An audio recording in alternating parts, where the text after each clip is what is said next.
on game. Talking about the beauty and the struggle and the pain. Speaking on adversities and gain along the way. Showing real love and uplifting names. On game, let me put you on game.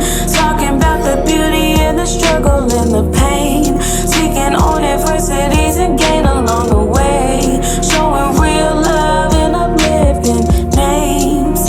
On game, let me put you on game.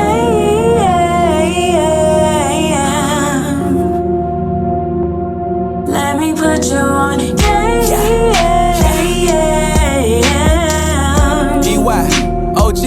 Let me put you on game. Let me introduce you to the dopest. Your best friends know it, keep the camera lens focused. Atlanta being noticed, we the coldest in a minute. Time is how you spend it, just make sure you pay attention. From my city to your city, coming strong might put you on something you ain't seen before.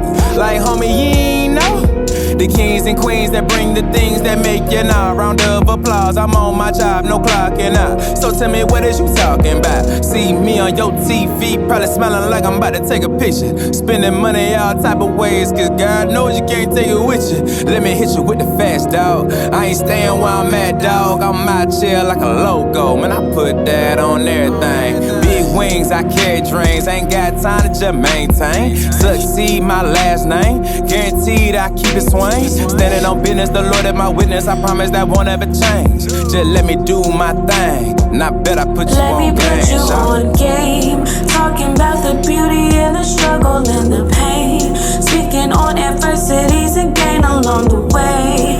Showing real love and uplifting names. On game, let me put you on game. Talking about the beauty and the struggle and the pain. Speaking on adversities and gain along the way. Showing real love and uplifting names. On game, let me put you on game.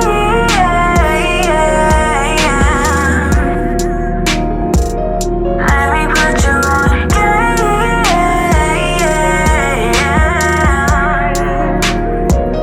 Let me put you on game.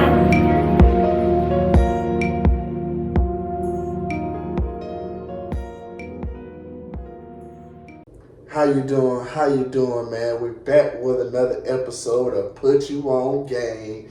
I got another special guest with me. He's an actor, artist, songwriter, athlete, man. I got that boy Cy Young. What's up? What's going on? on? Niggas on some game. Yeah, putting niggas on game, man. How you doing today, man? I'm good, man. Outside of this damn hot ass sun we got out here in Atlanta. Yeah, exactly. Cool. Yeah, well, that air motherfucking blowing. Well, I know it outside. Need that, niggas. That nigga snowball blowing in this motherfucker. Exactly. And I used to like the spring because I feel like the spring is like a little warm. Right. The summer be the honey, it be hot as hell in the summer, but the spring's starting to feel hot as hell too now. You know what? I love this. I like the spring for the weather. I love the damn summer for the goddamn sundress. Hey, what you telling season, boy. You see everything. Hey, you know what? That's a song. I'm writing that tonight. Don't beat me to it. Sundress season. Oh man, so let's get into it, man. What are some of your goals you're hoping to accomplish in 2024? 24. So I got a few things that I got going on. Okay. So we're gonna go by one. All right. So as far as a businessman, I own a financial services company. Okay. Like deal with insurance and retirement and all that good stuff. Okay. So I want to take that business to another level and employ 5 more people by the end of the year. Okay. As far as music, I got a new album I'm about to drop this month. So I want this album to become a success. I want to go on tour, run the numbers up. That's realistically, if I can get 5,000 Coke fans, like Coke fans, it's a success for me this year. I don't need 1 million this year. I just need 5,000. We'll build from there. Acting, I'm already working, but I want one more big project this year. And I call this year a success as far as career-wise. Anything above that, it's a win. Yeah. I love that, man. So this new album you got coming out, man. Like, what do you want fans to take from this album, and what can we expect from this album that you got coming out? Well, the name of the album is Emotionally Unavailable. I like it already. Yeah. Real shit. All right, so I'll explain why I named it that. Okay. All right, so I've had a lot of females tell me I'm emotionally unavailable because I won't commit after like a month, 2 or 3 months, however long they think it's long enough, and I'm like, bro, like we ain't had our first argument yet. Like I'm not just jumping. I'm not 21, man. I ain't got time to just be dating and out of that relationship in a year. So they always hit me with you're emotionally unavailable, and I say, hey man, I'm not emotionally unavailable. I'm just unavailable for you. So that's how that came upon. Hey, I like that. That's not available for you. Yes, hell is you saying, boy? Ain't available for no one of y'all, man. Yes, sir. Hey, you talking about? Hell is you saying? I like that. Hey, I might steal that from you. Hey, I'm available, but not for you. Right. Yeah, but what you gonna hear, man? You gonna hear. All right, so you know, a lot of people say they're talented. Bro, I'm fucking talented, bro. Right. Like, I do this shit. Like, I do this shit. I live and die, sleep this shit. I eat this shit. I love the confidence. Yeah, man. Like, I'm proven. I'm unknowingly proven. I've had 2 songs stole from me that became #1 hits. I'm not gonna name drop today. I'm not gonna song drop, but I got 2 #1s out there that was mine. So it's proven. I've heard a lot of artists say that when it comes to stealing work. So like, I mean, bro, if I told you, you'd be like, get the fuck out of here. Like, you wouldn't believe it. The songs I'm talking about. Yeah, we can definitely talk about that. We'll talk about that off here. Yeah. But when it comes to, damn, you brought up an interesting conversation. Because I heard a lot of artists say that. And like, okay. I talked about this on one of my hold on. I forgot. Let me finish answering. Okay, go ahead. My bad. So you said what we're going to hear on the album? Yeah, we're going to I said you're going to hear a lot of, it's basically my life, man. Talking about relationships, you know, talking about getting money, talking about real life shit that's happened. Okay. And then I got a surprise at the end. I did a gospel song. Then I've always said my whole life I want to do one, but I always said I ain't ready yet. I ain't ready for that life. And in the middle of recording all this ratchet shit, my cousin turned the beat on. And I was like, God, that's it right there. I got to do it right now. So it's a hit too. It's a hit. It's probably gonna be the first. I'm actually gonna make the first video of the album. So we're gonna kick it off. Go ahead and give him the praise, and then we'll get to the ratchet shit after that. And I know I'm probably gonna get a lot of, we're gonna get a lot of backlash, but that's fine. I mean, you take the worst people in this world, they all believe in God. So, I mean, you judge me all you want, but whatever. Yeah. Got my relationship. Exactly. Ain't nothing you gonna say that's gonna, deter me from that relationship. So it is what it is. So how did you get that confidence as far as say like, well, not confidence as far as be like not giving fuck people think that, because a lot of people we seek validation, and some of us kind of want the validation to some degree, but like you seem to have that opinion like I don't give a fuck, like you know what I'm saying, like I don't give a fuck what you say, like I know I'm that nigga, and like people that's like a hard line to walk through in some type of sense. Like, how did you gain that confidence to be like, I don't give a fuck what somebody say? I know I'm talented and I know my music gonna sell. Well, that shit actually comes natural for me because I'm an ex-athlete. I used to play pro baseball. So, I mean, if you don't feel like you're the best on the field, it's gonna show. So that shit translated into music. If you don't feel like you're the best, it's gonna show. So, I mean, of course, I've had my times where I've questioned, like, man, this shit hot enough? Because, you get motherfuckers that just not your lane that tell you, nah, I like this shit. But then you take to 30 other people that love it. So, you just gotta be confident in what you're doing. So, I mean, if I put if I write a song and I record it, it's hot. I ain't gonna record it if it ain't hot. So if I record it, somebody gonna like it. I fuck with that. So tell me, how did you get your name, Cy Young? I said it right again. Yeah. Cy Young. Man, because you don't look like it. I'm saying, the name just don't fit you. Like you coming all big and strong. Oh shit. So funny story, bro. I don't think he remember this shit because I asked him a couple weeks ago. Right. T-Pain gave me that name, bro. Oh wow. So I used to play pro baseball, like I said, and that's the award they give to the best pitcher every year. And that was a pitcher. And we was in was it Jacksonville? It was in Jacksonville. This is right before On Sprung came out. He just did it, and he was not signed just yet. He got signed this night by Akon. The night I'm talking about, birthday bash in Florida. We was backstage. We was in the hotel lobby, and my partner was telling them that I played pro baseball, and now I'm doing music. He was like, "Nigga, you Cy Young in this shit." I was like, "Yeah, you're right, nigga. I am." And ran with the name, switched the damn spelling up, ran with it.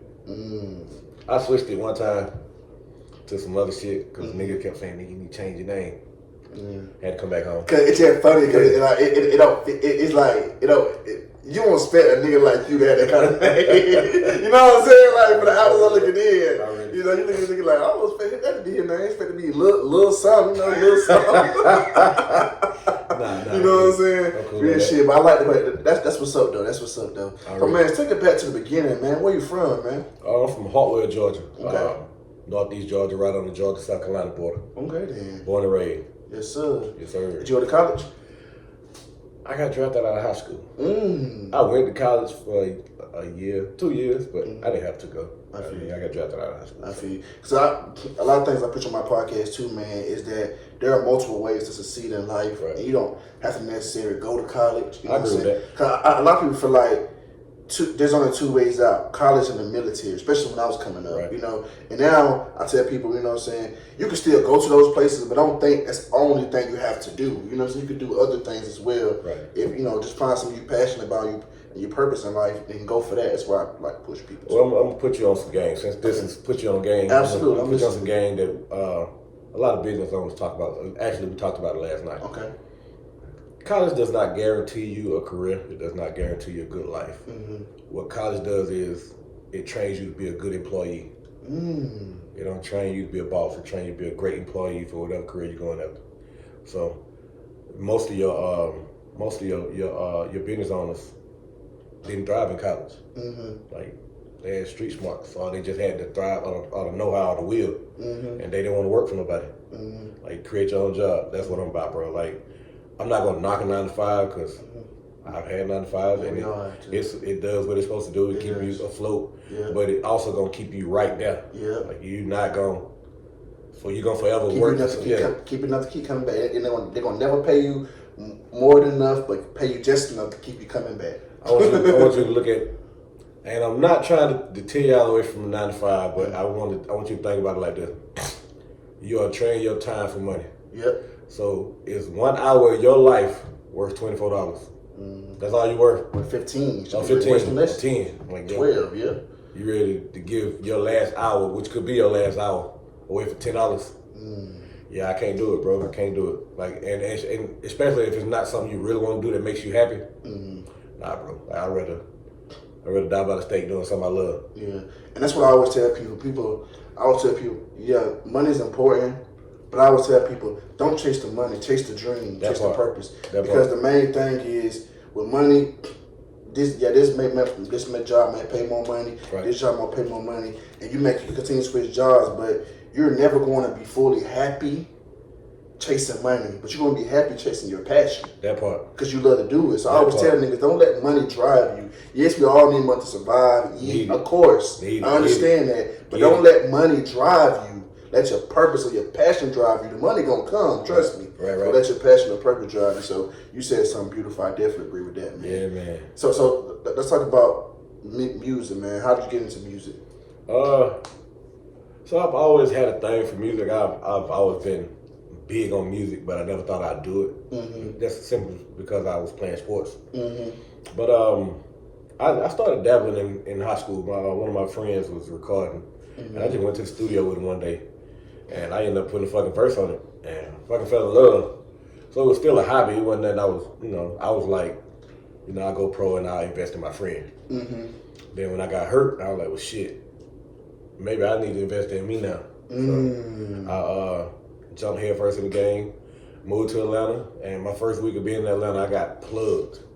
My first week, I got plugged with Jeezy, and I'm hanging out with BMF and Snoop Dogg and fucking Too Short and everybody every night. So this one, BMF had the streets flooded. This is 04. Straight to Atlanta. We had the streets flooded. Straight to Atlanta, bro. My first week, I'm linked up with Jeezy and BMF. I got so many stories. I I got so many stories, bro. I watched That's that. how you hear stories of. Bro, I watched that series just to see what's real. It was because I was there. Yeah. So I'm like, okay, that's something. I don't know about that part. Okay, that's something. See, I love BMF, man, but I think now with this season, I think 50 Cent went more of trying to like make it more like he put too many celebrities in there. I think he went for trying to put too many celebrities in there instead of making it like focus on the storyline itself. You know what I'm saying? Come on, hey, 2 Chainz can't. I know you got 2 Chainz in there. You know, I love Titty. I love you, bro. But come on, man. Right, Like, it's certain people in there. It's like don't need to really be in there. You know what I'm saying? Like, I haven't watched this season yet. I was like, see, I'm a fanatic, so I was like, I gotta let that shit in and then just go binge that shit in like a day or two because it drive me crazy. I gotta wait the next week. season 1 was great. Oh, that was what? Yeah, I love season 1. What? Yeah, season You 1. gotta love that. That's the part of Meech I didn't know. Meech was the coolest motherfucker on earth, bro. Like that nigga treated everybody from the bottom and up the same way. Like that nigga sat down with me and had a regular conversation with me, and I was nobody. Like I was bottom of the totem pole, nigga, like super bottom. And nigga didn't treat me no different, bro. If they spending money, I'm spending money. If they got, nigga, I lived like I was rich with $5 in my pocket. Like for real, I did some rich shit with $5. I like that, man. Yeah. I like that. So, what have been some of your biggest challenges so far when it comes to making music? What's some of your trials and tribulations? You gotta learn, man. This shit is kind of cliquish. Like that shit's annoying. Like nigga, you hear the great music, but you don't want to fuck with it because of certain reasons. Or now that I'm a little older, I hate when niggas say, "Shit, how old are you?" Nigga, what does that matter, nigga? Yeah. Is it a hit? Yeah. When you hear a song, nigga, do you hear how old they are, or do you hear a hit record? Yeah. So nigga, that shit annoy me. Like I hate that shit. But I mean, speaking of 2 Chainz, like was 40 something when he was popped off? in his late 30s when he popped off. When he popped off, of course, he was already. Yeah. You know, he was in the game, but he wasn't. He wasn't in titty. it like he is He was now. titty. Yeah, he wasn't 2 Chainz. Yeah.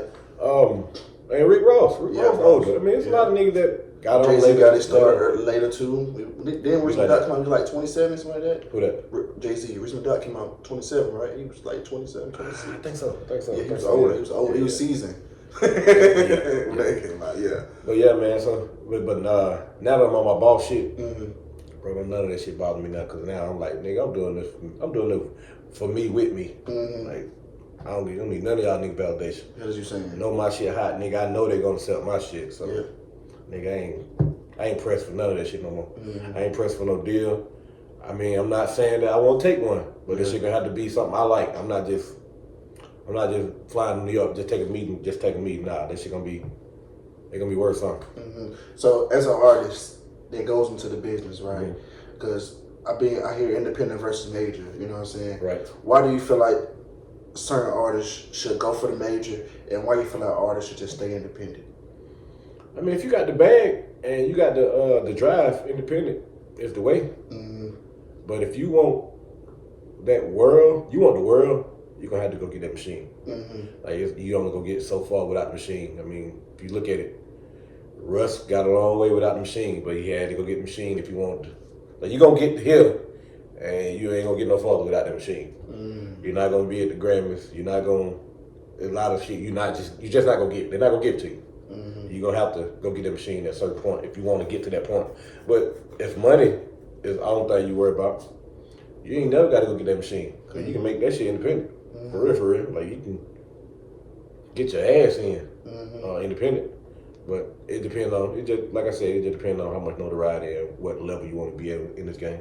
I fuck with that. Like I wanna build my shit, but I do want that machine at some point. Got you. I want the world to hear it. So what makes a good song now, man? Because I feel like the criteria has changed so much, and there's so many songs that I don't be knowing what's a good song or what's not. Look. So in your opinion, man, what makes a good song? Bro, I can't pick hit record no more. I am confused, boy. I get that shit wrong all the time, nigga. I'm like, what the fuck it does? They say Yes. artists when they pick records is not necessarily always good. That's why you could have your friends, somebody around you, pick the records that should go. Bro, I got a lot of records I thought were trash. Niggas like. Yeah. For real, what you like, bro? I heard artists say that. Yeah. Like, I give you an example. Not even my record. Let's take French Montana. Stay Scheming. Yeah. He wasn't even gonna put that shit on the project. Oh, he wasn't. That was a throwaway track. Damn. He didn't like it. He hated that shit. He ended up being his first single. Biggest song. So, I mean, Drake bro, was snapping that shit. I hear a lot of shit. I be like, bro, like, what the fuck is this? And that shit be out of here. I ain't gonna say no names. Yeah. But it's a lot of, this gonna sound real fucked up. But I come from an era where niggas really could goddamn go. It's a lot of non-talented, popular motherfuckers out. That's all it is. They non-talented but popular. They said the right shit in the right time to the right beat. But it wasn't no talent though. Like my motherfucking son can do that shit the way I did it. Yeah. So you agree it's a popularity contest? Hell yeah. Oh, fuck yeah. I mean, it's hell yeah. Why do you say that? Well, not about the talent, man. I mean, it is, but it ain't. It is, but it ain't. I mean, motherfuckers that respect the game gonna respect the talent, but motherfuckers with the most talent ain't even the hottest people. That's true. That's true. So how did you get into acting? By accident. By accident. Man, I know I tell a lot of stories because my life for real could be a movie. I've been told this shit a few times. Like, I did a lot of shit. Like before I answer this question, how many people you know have played pro sports, do music, and act, and a business owner? That's 4 big ass things that a lot of people want to do. One of them, and I did all 4. For a dream. Yeah, for a dream. But God damn, what was the question? I'm tripping. No, I said how'd you get into acting? Oh, I got know. So I got a text from this girl, man. She was like, "Hey, they need some real baseball players to come be an extra in the movie." And me, with my fucking ego, I was like, "Man, I ain't no extra nigga."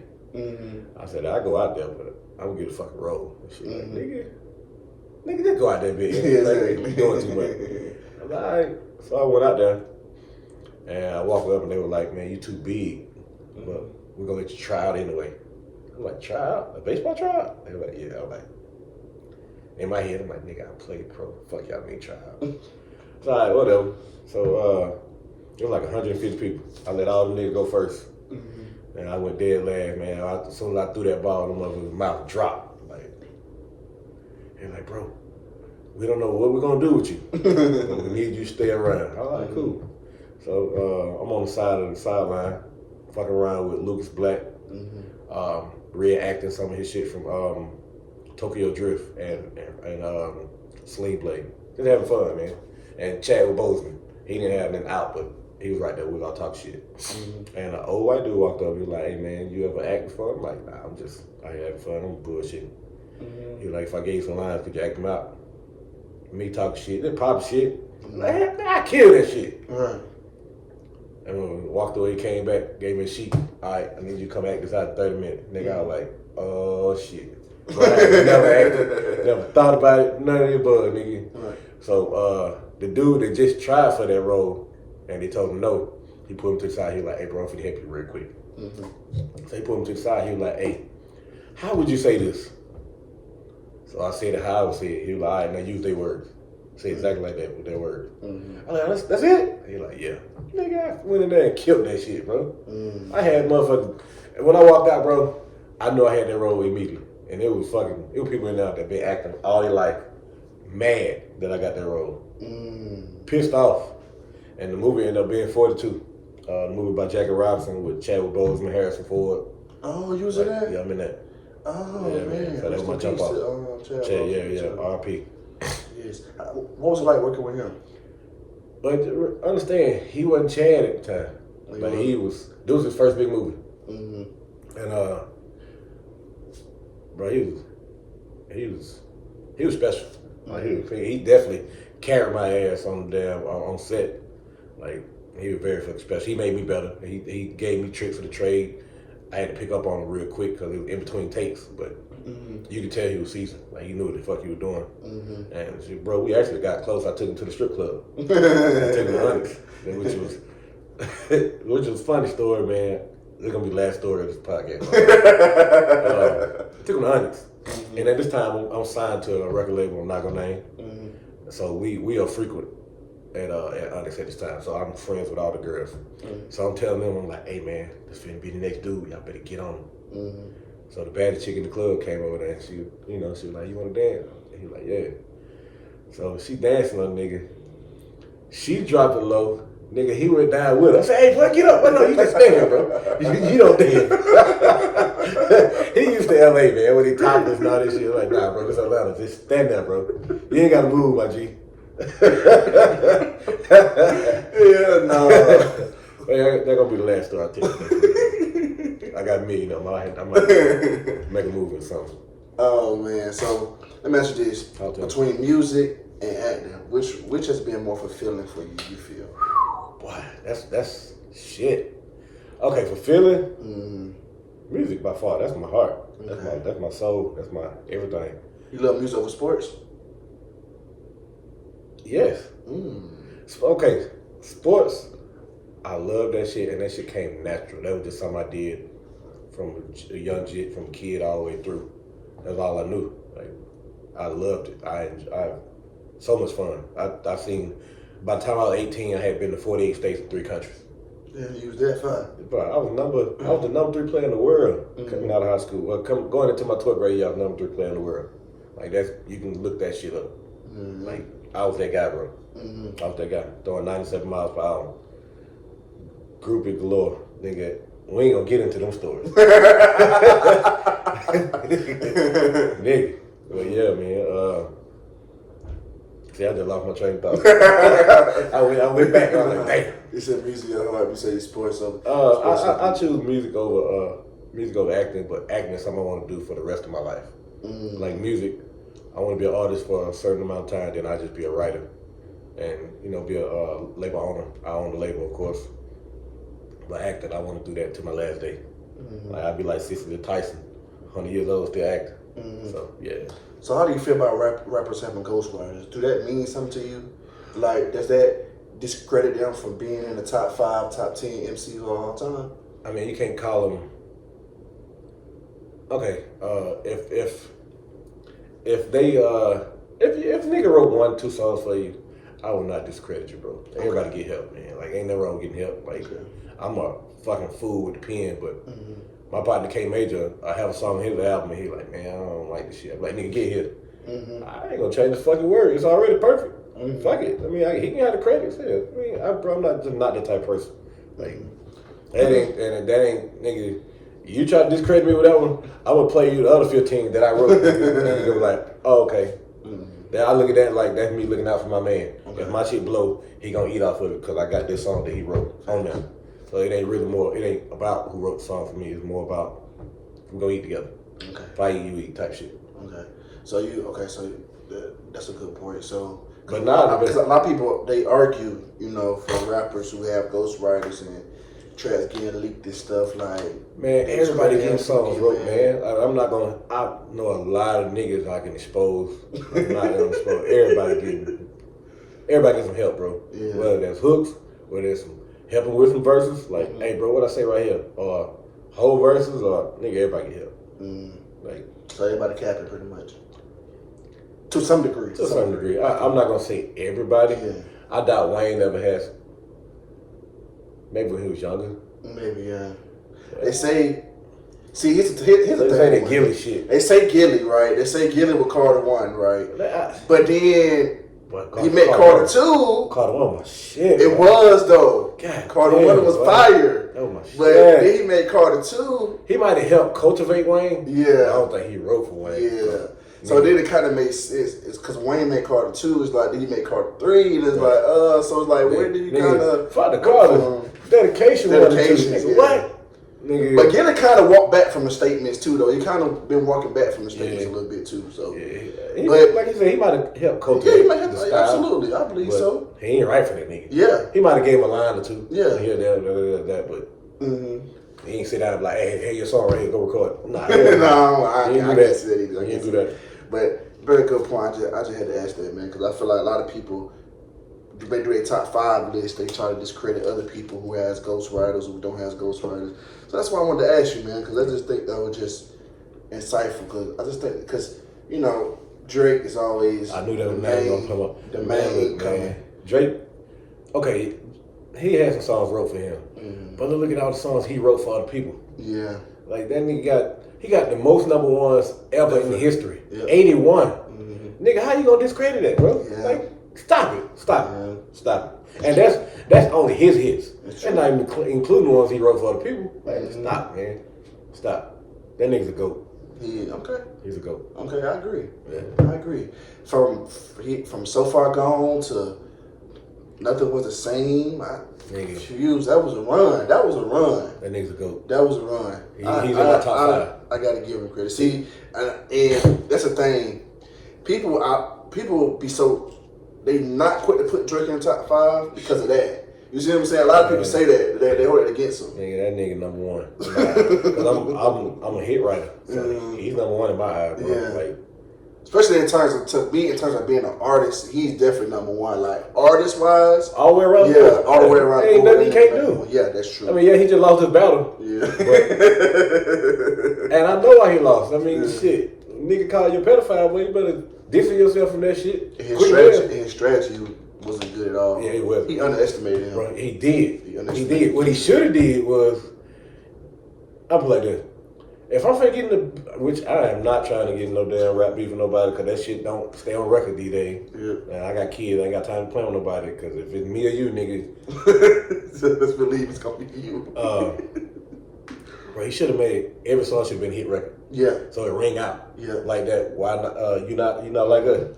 And that's the thing that people never expected Kendrick to beat Drake at his own game. That's Drake's game. It is. His song, people thought Kendrick was gonna beat Drake lyrically, lyrically. People didn't think Kendrick was gonna beat Drake on a song basis. That's the reason how he won. It was more of a shot. Like, damn, he beat Drake. Damn. Drake didn't try to make a song. He was trying to do the battle shit with some weak ass beats. I'm like, dude, what the fuck, nigga? Make a hit. So make something they're gonna play in the club, bro, or they're gonna play on the radio. Like you did with Back to Back. Yeah, exactly. You hit Billboard with that shit. Exactly. How you, nigga? You know how bad it'll be to hear this shit every day about you? Mm-hmm. I know that shit bothers Drake. He ain't in a fucking concert. They are dancing this shit on TikTok. They heard so much this nigga is playing the songs in his concert. Yes. I see you trying to laugh that shit off with niggas. Nah, that shit hurt. Nah, bro, that shit hurt. Crazy. That shit hurt, my boy. Yeah, it does. So, man, what's something you haven't done that you still hoping to accomplish?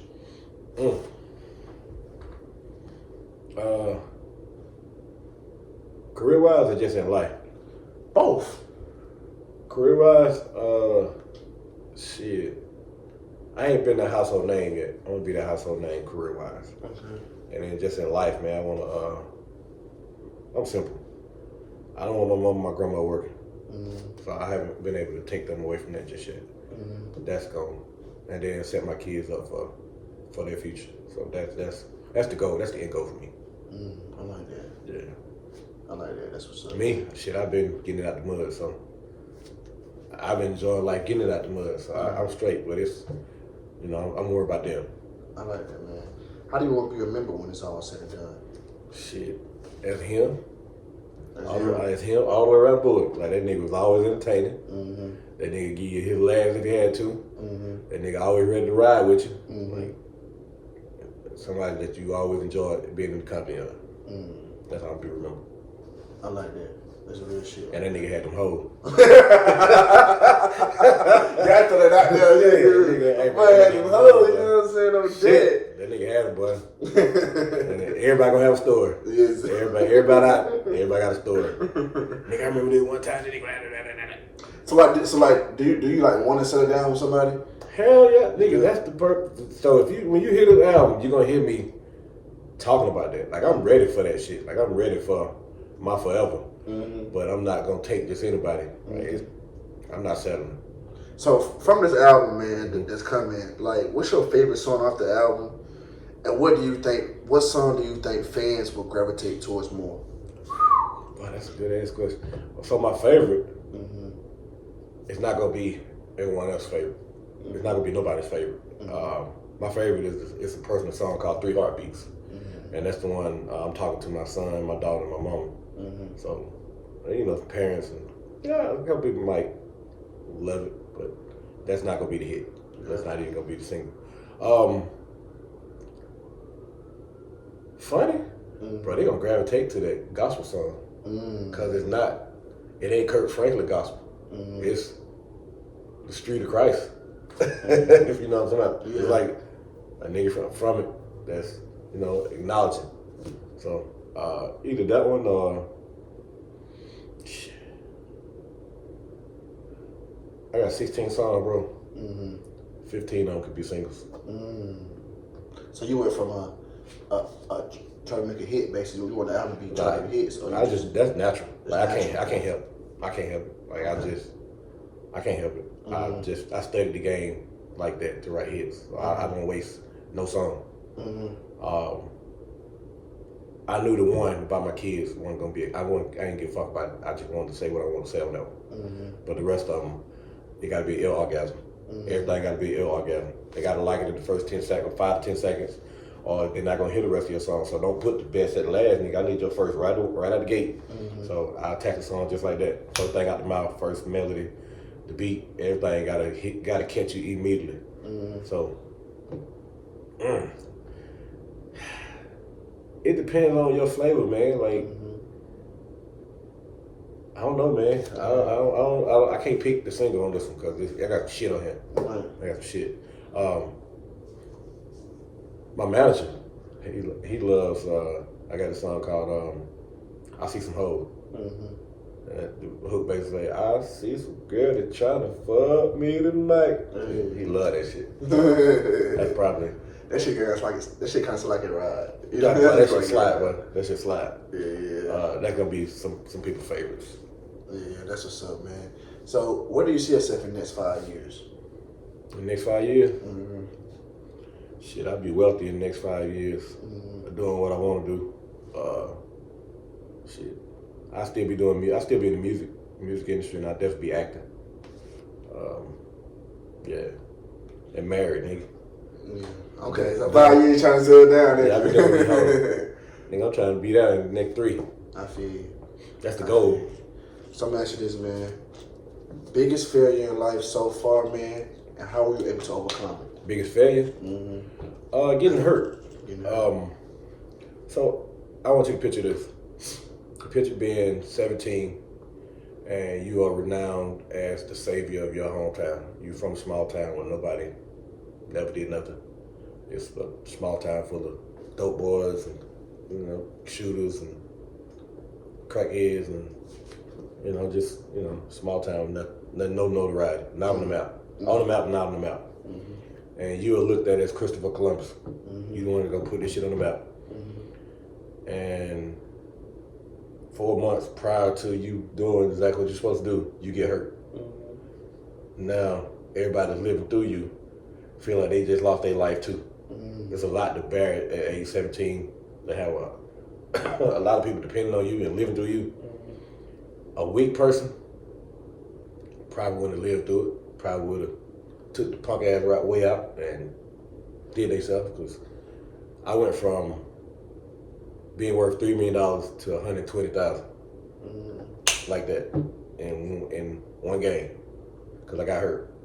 So that shit was rough. That was a big ass adjustment to knowing that this might not be the way no more because the injury I had, bro, it's back then, especially when we had a technology we got day to day, it might be a little different. But back then, that was a career ender. Like, you could play, but you're gonna play through pain. And I played for 2 more years, 3 more years, and that shit hurt, bro. I was hurt too bad. Like, I was just doing it for my mama, trying to get them in a better situation. But I was in pain every day, hurting like shit. I never showed it, never told nobody, but I was fucking hurting. So yeah, that's probably my biggest failure. Even though I couldn't help that, that's my biggest failure. But life goes on. You press on. Now I'm finna get that shit another way. So like, but how were you able to overcome that though? Because I know through that process. Music got me through, bro. Music was my therapy. It was definitely my therapy, my savior, my love at the time that I went from this and then jumped straight into this. So yeah, music got me through. That's what's up, man. We're gonna do quick hitters, man. Favorite thing to do? Okay. My favorite thing to do? Fishing. Fishing. Yeah. You like a nigga like a fish. Yeah. I can see that on you. I definitely can see that on you. Dream car. Dream car? Yeah. Shit. Damn. I don't even want that shit no more. I had. I've been talking about. I'm just gonna go get the Genesis SUV. I don't want nothing crazy. Okay. Dream vacation. Shit, either Bali or Maldives. I've been hearing about it. Bro, I'm going on Amalfi Coast, and I plan on going all 3 in the next 12 months. So we're gonna get that shit out the way. If there's a song that best describes your life, what would it be? A popular song that better describe my life. Damn, boy, you hit me there. Shit. What you think?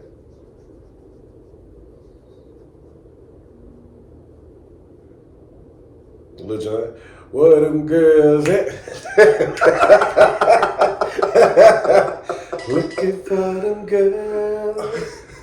Them girls. Where them hoes at? Okay. If you had to pick between the two movies, which one would it be? Friday or Rush Hour? Friday. Friday. Yeah. Okay. Last one. If you had to choose a relationship, which relationship would it be? Barack and Michelle, Jay-Z and Beyonce? I take Barack and Michelle. Barack and Michelle, why you say that? A lot of reasons. I don't speak on. No. I like their foundation way better. I like Okay. their foundation better. And another question I'm gonna ask you: what's the biggest misconception when it comes to acting? Like, what's something people just think what it is, and it's not really what people think it is? People think I'm rich because I live in big movies. Oh shit, I'm over. I don't work like that. I don't work like that. I mean, biggest misconception. That's probably the biggest misconception I've gotten. If people think I'm rich because I got one big movie. Yeah, I still get checks every 3 months, but I had a small role, bro. I'm not rich. Like, yeah, you see me on the screen. I did a few movies, but nah, it ain't like that. Ain't like that. Okay then, man. You gotta work to get that. For real, for real. I fuck with that. Yes, absolutely. You got any question you want to ask me? Nah, man, we're in the next interview. What a hole, man. There's supposed to be some holes on that couch. What we doing? You know I'm coming, nigga. You should listen to the music. You know you're supposed to have a few in. Right now. We'll saw your shirts on. Oh, man. Hey, man. Man, it's, bruh, trust me, bruh. It has definitely been such a pleasure having you on this podcast, man. All Thank right. you for coming on time, bruh. Man, Respecting no my problem, time, bruh. Hey, this man came on time, not late, not black people's time. Man, thank you, man. I appreciate you coming. I appreciate you giving me some of your time. Nigga, time is the only thing in this world we can't get back. Absolutely. So I value that shit. I would not disrespect nobody's time. Not even my ops. I ain't got no ops. But if I did, I respect their time too. Oh, man. Give me your top 5 greatest MCs of all time, man. Let me hear them. Top five MCs. You talking about lyrical or just artists? We're going to do MC. We're going to do MCs. Best to rock the mic. Oh, shit. 3 stacks. Okay. Ooh, absolutely. 3 stacks. Great. Okay. I gotta throw Eminem in there. Okay. Not bad with that argument. No. Drake gonna be in there. Okay. Black Thoughts. Shit. Ooh, underrated. That's a Nigga, what? underrated. Is he? Underrated. What? Black Thoughts that guy, nigga. He is. On 5. He is. Shit. Ooh, I ain't heard Black Thought name in. Man, Woo! who Got me them with that one. Who them 5 be? I'm a fanatic, boy. Shit. See, here's the thing. One top 5, that 5th spot always be like, it be so tough. Like, okay, like you there in the first 3, those 2 spots, it be like, damn, because it's so many people who deserve that 5th spot. So many deserve. So many. I can do the top 5 30 times. 30 I ain't said Wayne. I ain't said Yep. And you know what? No, you know what? Okay, we talking MCs. Yep. I might take Drake out of MCs. We talking about artists. He's definitely top 5. in there, absolutely. Okay, we're gonna take Drake out. We're gonna put Wayne right there. Okay. Number 5. I ain't saying Nas. Shit. That was by. Woo. Shit. Kanye can go. He can lyrically, absolutely. Goddamn. Cube can go. Cube, absolutely. Nigga. This Cube is nigga him. can go, nigga. Like, Cube is him, yeah, for real. John Lucas can go. Yep. Nigga. Yep. Whew. Now he can too. Niggas a talent from number 5. They fuck that shit. 3 stack number 1. Put it like that. Yeah, 3 stack number 1. 3 stats is him, man. Yeah, 3 that stack flow number is impeccable. Nigga, what? Cannot be duplicated. Nigga, what? The flow is impeccable. Please give us a fucking album. Yes. Please. I'm tired. Hey, bro, I'm tired of you teasing us, bro. Bro, you got the flute out. He You did got these it features. out, bro. You got the flute out. Give me a damn album. Bro, he was on Killer Mike. Remember Killer Mike album, bro? Bro, he killed that verse, nigga. Oh, And shout out Killer Mike for sticking with him. Shout out to you, Killer Mike. Killer Mike went hard too. I need a verse. Yeah. That'll make my life. 3 stacks. I need a verse. Right. I'm on your ass. I'm coming for that verse. Right. Shout out Killer for sticking with him too. Hell yeah. Killer went hard on. Bro, that was a dope ass album, bro. It was. That was dope. Album, bro. That was dope. That was well put together. And it was worth a Grammy. Yeah, absolutely. yes, They yes. finally got it right. Finally got that shit right. Fucking right. With the right nigga. Right. With the right nigga. Yeah, I was like, about time. Hell yeah. I said, did y'all notice nobody had an outcry for the Bro, Grammys? I ain't put Killer in it. Nigga, Killer can go. Yeah, he can. Killer can fucking go, He bro. can. Killer can hold his own with He anybody. can. Anybody. Absolutely. Anybody, bro. Absolutely. He done did it. Yeah. He done did it. Yeah.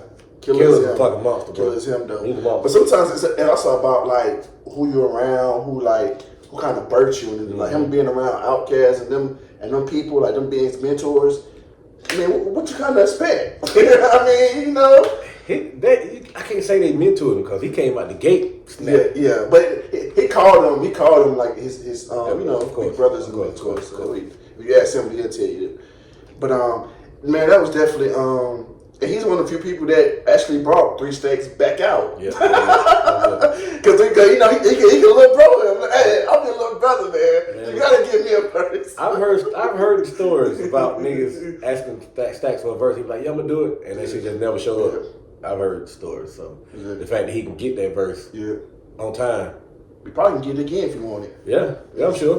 He done the family, so I'm sure it's a different ball game. It depends on who making that call. Absolutely. And then even with Outkast to get on it, it's good that they still have him and Big Boy still close. Like you always see with groups they have a terminus relationship. They did this and they did that. Like they still close, and Big Boy respect the fact that Andre is different. You know, he's a different cat. Nigga, Big can go. Yeah, he can go too. Yeah, he can too. Nigga, we can do that shit all day. All day. For sure, man. But how can we find you on social media? Yeah, Sy.Young, SY.YUNG. Come tap in with the kid. Let's fuck around. Let's do something. Yes, sir. So when that album come out though? End of June. End of June. We still mixing. I got like 5 more songs to mix, and then I'm finna put it in your face. Okay, then. Yeah, I'll be on tune for that. Man, thank you again for coming to this podcast. Man, I create this podcast for upcoming entrepreneurs, entertainers. Because nowadays, people only care about you once you reach a certain status. It's like to show people that just because these people ain't necessarily famous doesn't mean they don't have stories and you know what I'm saying? They don't have interesting stories to tell or knowledge to give you. Right. And that's what it's all about, man. People be so concerned with celebrities, they don't understand that it's niggas out here in the city every day making moves that you don't know nothing about. Nigga. And I'm like, man, there's not an outlet for them. It's only people, like I said, for celebrities, they can go to all these different outlets. There's no outlet for the little people. For the people who are trying to get out there. So I'm like, man, let me create something for those people because we already know these folks' story. We hear the same story many times, switched up 1,000 different ways. Mm-hmm. But we don't know your story. You know what I'm saying? We don't know her story. Oh, y'all gotta learn though. Yeah, it's absolutely. You're about to learn. Absolutely. About to learn. I'm definitely gonna, I'm not gonna talk about that. I got a series I'm working on. Okay. I'm not giving no information. Coming. Okay then. That's what's up there. And you say you're a songwriter too? Yeah. That's the last question for you. You're a songwriter. So what's the process of writing a song? Do you write songs for you or you write songs for other people too? Most of the time I write for me. Right. Do you feel like you can write a song for somebody else? I write for people. Oh, okay. I'm not gonna throw them names out either. You got to. Yeah, I write for people. Yeah. A couple of them with some notable. So I got some A1 people that I wrote for. So like, what goes into writing a song for somebody else? Like, what do you have to think about? Like, do they come to you with a concept and you write it down, or you just think about some shit, you just write it for them? Like, so if you turn the beat on, okay. If I can't hear nothing in the first 30 seconds of that beat, we're going to the next one. Unless the beat just fucking crazy and I'm like, it ain't hit me yet, but it gonna hit me later. Mm-hmm. Like I've had beats for 2 years and that shit took 2 years to hit me, but it hit me. Right. But most of the time, I got that song wrote in the first. By the time that beat go off, I got that song pretty much wrote. I got the idea, I got the melody, I got all that shit within a minute of that song that beat been on. Mm-hmm. So it write itself really. Like I'll turn my damn voice recorder on before you turn the beat on. Yeah. Because it's right the very first time you do it. Mm-hmm. It's absolutely right. The first feeling you get is always right. Mm-hmm. So I tell the producer, hey man, hold on. I hit record, just sit it down. He play beats. I hear something, I go. I ain't saying no words, or I might just say words, but the words probably gonna change. Mm-hmm. And that's the song. Mm-hmm. Like the melody is it. Once I got the melody, it's over with. So, what kind of advice can you give to people on life, man? On life, don't take yourself so serious, man. Enjoy life. You only gonna get one of these, man. So, yeah, don't take shit so serious. Enjoy life. Do everything you want to do. Like, don't hold back. Give everything 110%, everything, and should be a good person, man. Nice. How did you say? Care for other people. How did you say? I like that. That's where we're gonna end it. Thank y'all for tuning in, man. Be ready for that album. Yes. It's coming out soon, man. Emotionally unavailable. Yes, sir. Emotionally unavailable. We ain't available for none of you hoes out there, man. Hey, yes, we are, man. Don't listen to him. We ain't available for none of you hoes out there. You know what I'm saying? Hey, y'all gotta come with it. For the right one, I'm available. For the right one, he ain't playing no games, man. Y'all stay tuned, man. Thank you again for coming to this podcast, man. Bless me with your presence. Appreciate support, man. Y'all be ready for that album to come out, man. And that wraps it up, man, for another episode of Put You On Game. Put You On.